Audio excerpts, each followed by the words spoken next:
morning. So said I was going to share a little bit about my little battle with the green goddess, for those that don't know, which is with marijuana.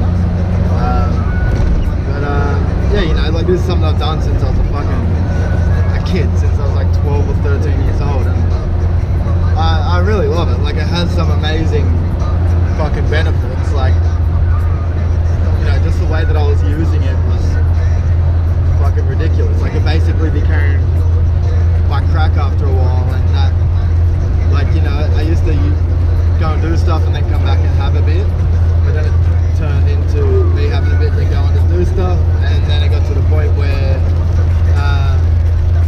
I'd have every aspiration to go and do shit, and then I'd have some, and then fucking days could go by and I'd just be fucking high as shit without a clue, like, you know, so, you know, and at first I was like, yeah, you know, I should probably back it off and see what happens. So I was waking up in the mornings and I was like, no, I'm not going to smoke today. I'm not smoking weed today.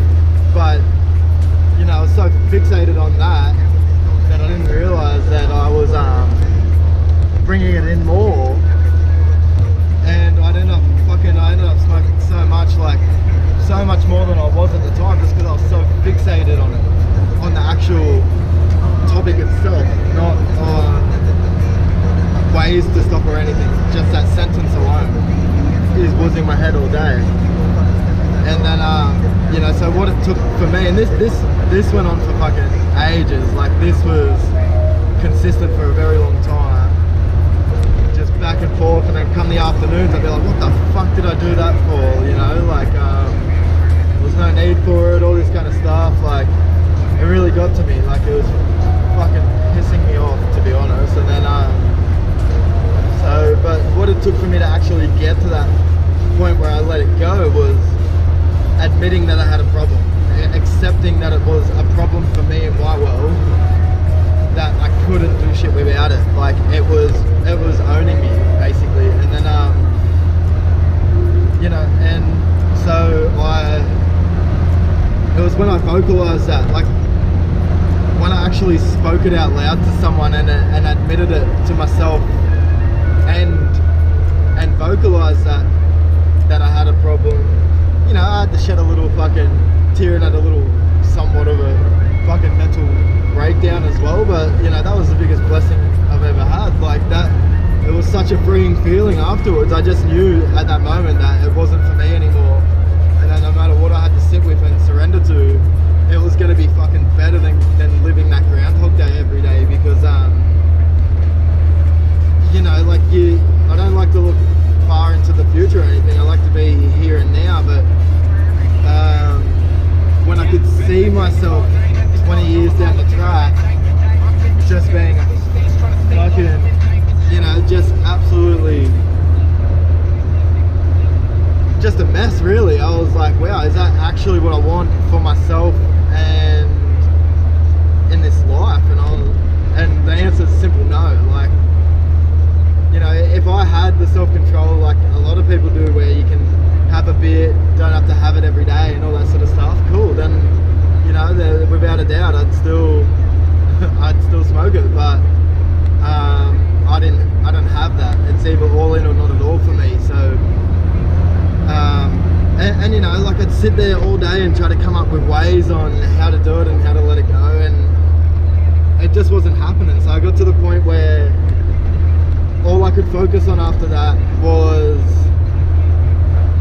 what I was going to do in each day, not what I wasn't going to do, not what was wrong with my day, or what I was considering wrong with my day anyway. Like, you know, it was just, what am I going to do today for myself? Like, you know, as forms of self-care, whether that's physical, mental, emotional, spiritual, all that kind of stuff, whatever aspect of the body I was working on.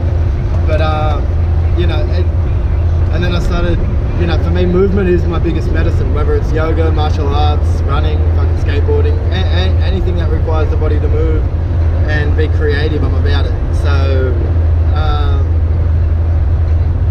you know, like, I started with early morning runs, and, you know, I've always been into it, but I had a long time off since traveling in the van and just cruising. So,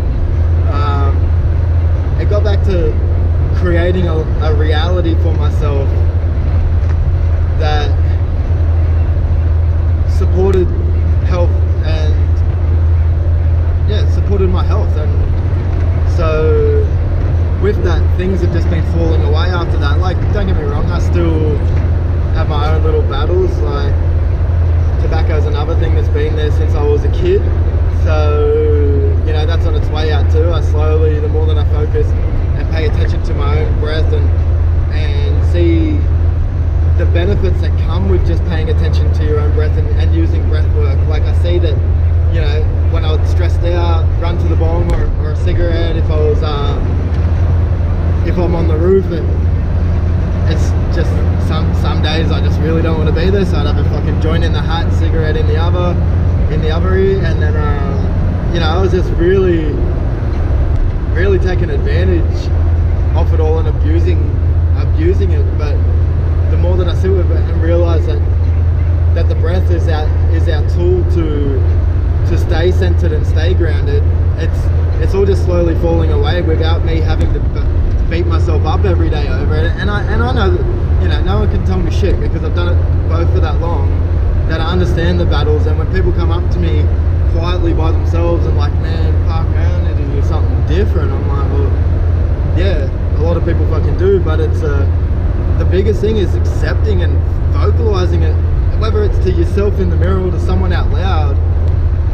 To me, that was the fucking defining moment, you know, like being able to actually fucking stand in your own bullshit and admit it. Like, that's wow. And you know, like, I didn't realize how much I was fucking creating so much turmoil within myself just by holding on to it, because for me it was a suppression of fire, like anger. Like I used to, like, when I first started meditation and like growing up, I was an angry dude, man. Like, fuck, I was an angry dude. Like, and I never used to speak up for myself either. Like, I was a people pleaser, and sometimes I fucking still catch myself doing it. So I'm not in the clear there. It's still a work in fucking progress. But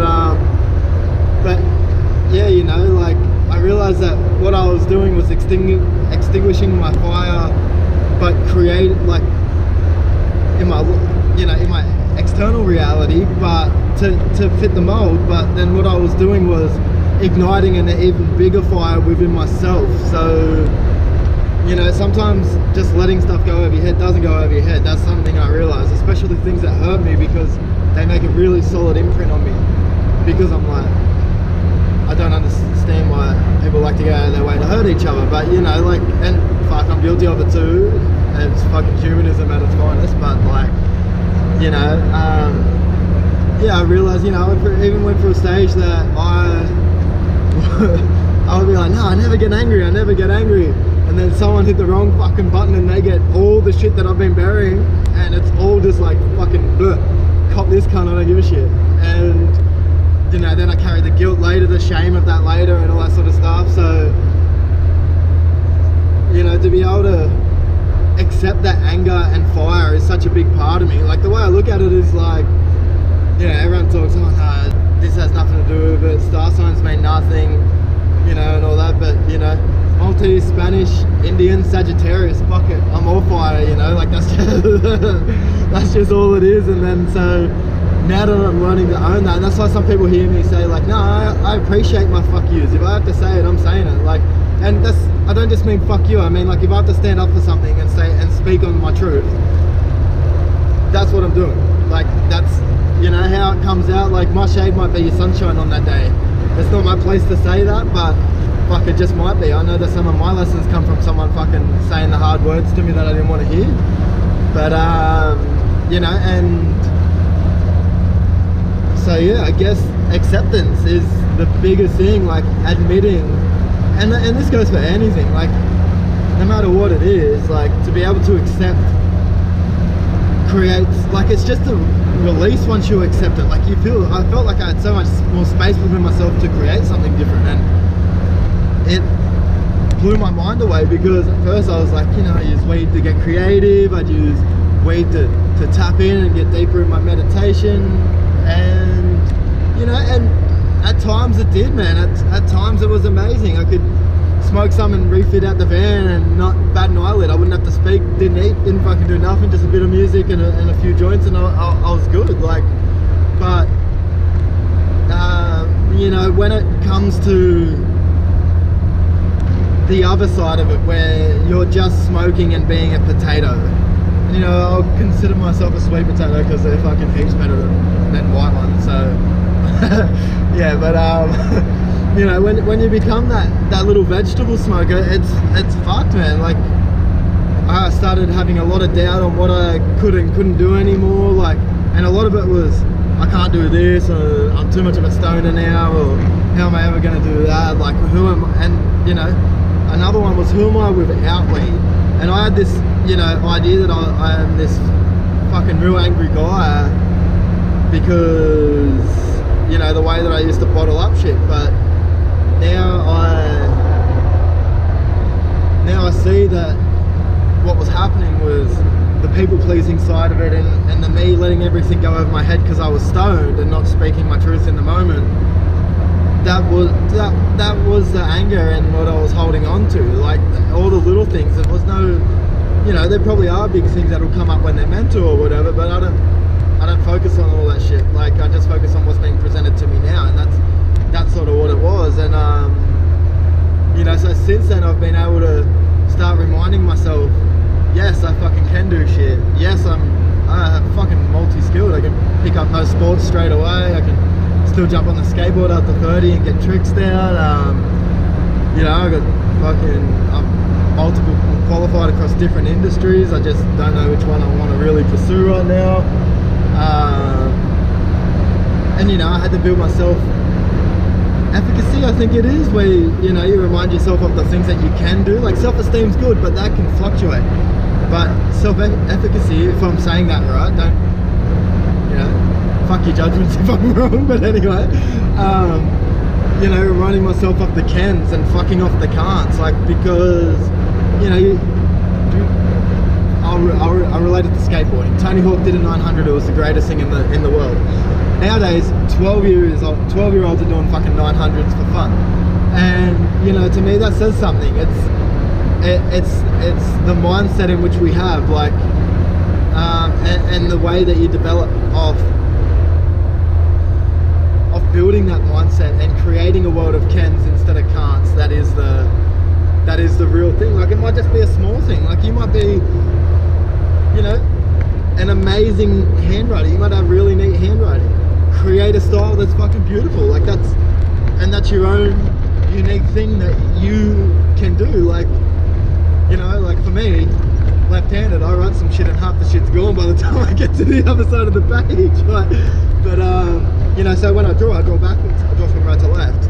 And so, you know, but reminding yourself of the cans and finding and creating new pathways that aren't exactly, you know, what you've been told or the way you've been told to do things is where I've found my biggest blessing as well in this like stepping away and coming back into sobriety. Because full disclaimer, I had a few beers last night and I was hungover, and that was the first time for a long time, and it was so funny. But yeah, there's a reason why I don't do that. But yeah, and anyway, so you know, but you know, I'm getting to a stage now where I'm learning to experience all life without attachment to it. Like, and you know, there are things that I love. Like, there's so many beautiful people in my life, family and stuff like that, as family and friends, and you know, Soul Tribe, man. The places where I randomly meet people and have just a eye-to-eye connection with them is just fucking beyond words for me. Like, that's like my guiding light to show me that the things that I'm doing for myself are the right thing for me in this time. So yeah, man, at the end of the day, acceptance, ownership, like, yeah, acceptance and ownership, and sitting with it, man. Not trying to escape with, at first I wanted to fill it up with a million different things, you know, like go skateboarding in the morning, go for a run, go do this, go do yoga, go do that, and then I was like, fuck, I'm gonna burn out physically doing it. So I had to really sit with my emotions and my feelings in the space, like not looking at the phone, not doing that, like just sitting with myself truthfully and wholefully. Like, doesn't matter what comes up. 90% of it is just a thought,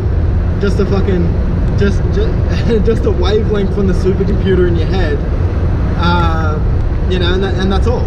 So learning how to discern what's yours and what's just part of the movie, like what's just part of playing through is was another big thing for me, because you don't have to, you know, like for me it's not about levitating or anything anymore. It's about the art of watching, just the art of observing. Like, because, you know, I don't know about anyone else, but when I meditate, man, sometimes I have some fucking crazy thoughts come through where I'm like, whoa, is that actually in there? And I'm like, whoa, that's not me, but you know, it's just all flowing through. Like, I don't have to grab onto that and hold it. It's up to me whether I allow it or not. Like, and that goes for anything.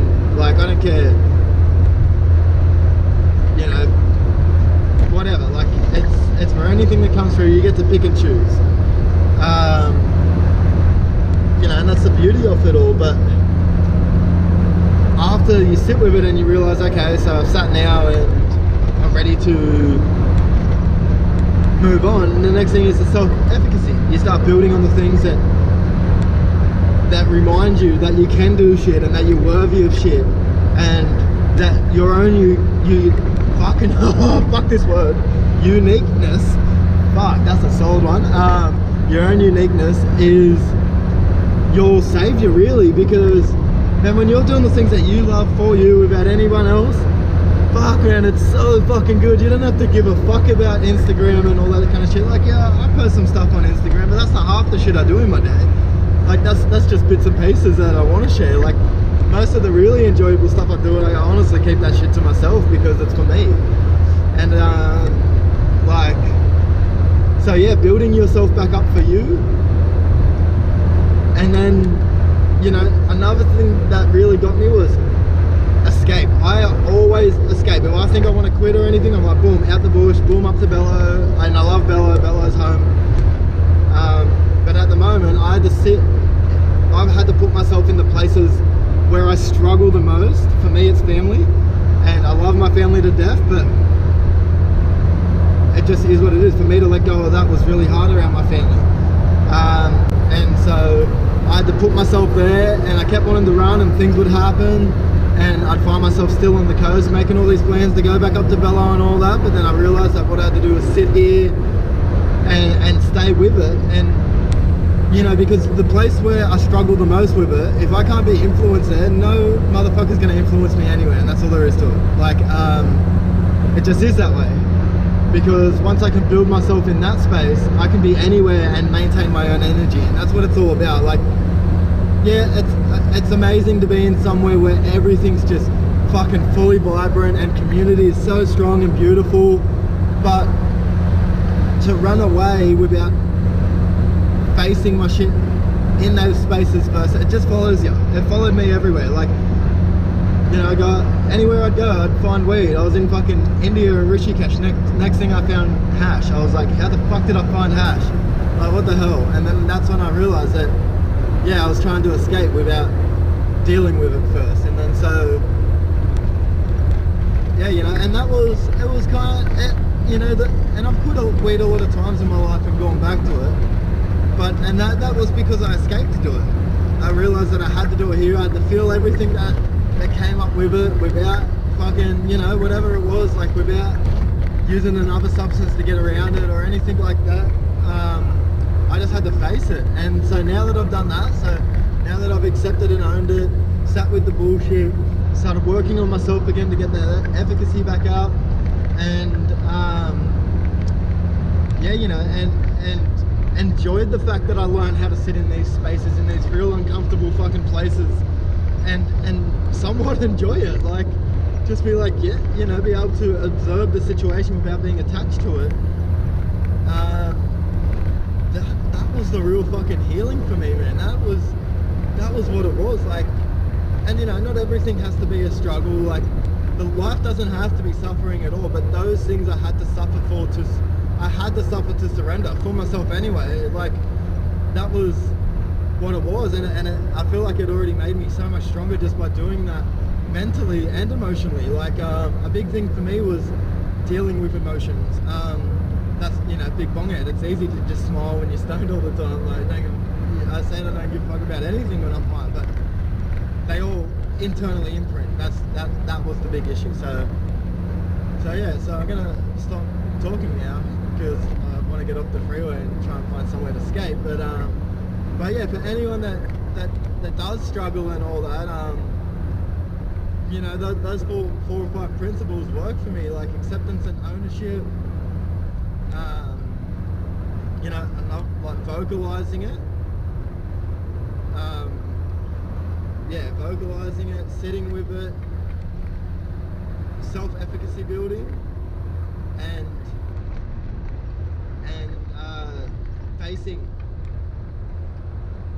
facing myself in uncomfortable spaces.